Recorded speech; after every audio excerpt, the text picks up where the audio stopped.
ಭಾಗವತರು ಅವ್ರಿಗೂ ಕೆಮ್ಮು ಶುರುವಾಯ್ತು ಪಾಪ. ಅವ್ರಿಗೆ ಆದ್ರೆ ಮತ್ತೊಂದು ಆಯ್ತು. ಅದಕ್ಕೆ ಯಾರು ತೋರಿಸ್ತೀಯ ಭಾಗವತ್ರ ನೀವು ಒಟ್ಟು ಅವ್ರಿಗೆ ಎಷ್ಟು ಕಟ್ಟಬೇಕು ಅಂತ ಮಾಡಿದ್ರಿ ಅದೇ ಮತ್ತೆ ಅವ್ರನ್ನ ತೋರಿಸುದ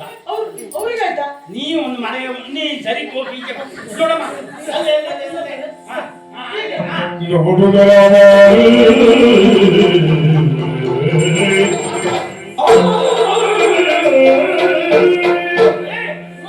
ಹಾಗೆ ಮರ ಕೆಲಸ ಕೆಟ್ಟ ಈ ಮದುವೆ ಆಸೆ ಬಿಡುದೆ ಯಾಕೆ ತಂಗಿ ಓಡೋದು ಒಂದುಂಟು ಸ್ವಾಮಿ ಏನು ಒಂದು ಅನುಕೂಲ ಆಯ್ತು ನೋಡಿ ಅಂದ್ರೆ ತಂಗಿ ಹೀಗೆ ಓಡೋದ್ಲು ಆ ಮದುವೆ ಆದ್ಮೇಲೆ ಎಲ್ಲಾದ್ರೂ ಓಡೋಗಿದ್ದಿದ್ರೆ ಅಪ್ಪನ ಮರ್ಯಾದೆ ಹೋಗ್ತಿತ್ತು ಮಾಡಿಸಿದ ನನ್ನ ಮರ್ಯಾದೆ ಹೋಗ್ತಿತ್ತು ಎಲ್ಲ ಮರ್ಯಾದೆ ಯಾವ ಕಾರಣಕ್ಕೂ ಹೋಗುದಿಲ್ಲ ಹಾಗೆ ನೀ ಮಾಡ್ಕೊಡ್ತಿ ಅಂತದ್ದೆ ತಂಗಿ ಓಡೋದ್ಲು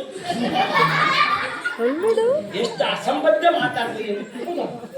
ಅದು ಮೊದಲೇ ಓಡಿದ್ದು ಒಳ್ಳೇದಾಯ್ತು ಮದುವೆ ಆದ್ಮೇಲೆ ಓಡೋಗಿದ್ದೀರಿ ಅದೇ ಹೆಚ್ಚಿನ ಜನರಿಗೆ ಆ ಸಮಸ್ಯೆ ಉಂಟು ಆ ಲೆಕ್ಕದಲ್ಲಿ ನೀನ್ ಹೇಳಿದಾಗ ಮದುವೆ ಮೊದಲು ಓಡೋಗುದು ಒಳ್ಳೇದೆ ಯಾಕೆ ಸಾಲ ಮಾಡಿ ಬಂಗಾರ ಹಾಕಿ ಕೆಲವು ಗೋಳೆಲ್ಲ ಹೋದ್ರ ಮೇಲೆ ಪಾಪ ಅದನ್ನು ತಗೊಂಡು ಓಡೋದ್ರೆ ಎಂತ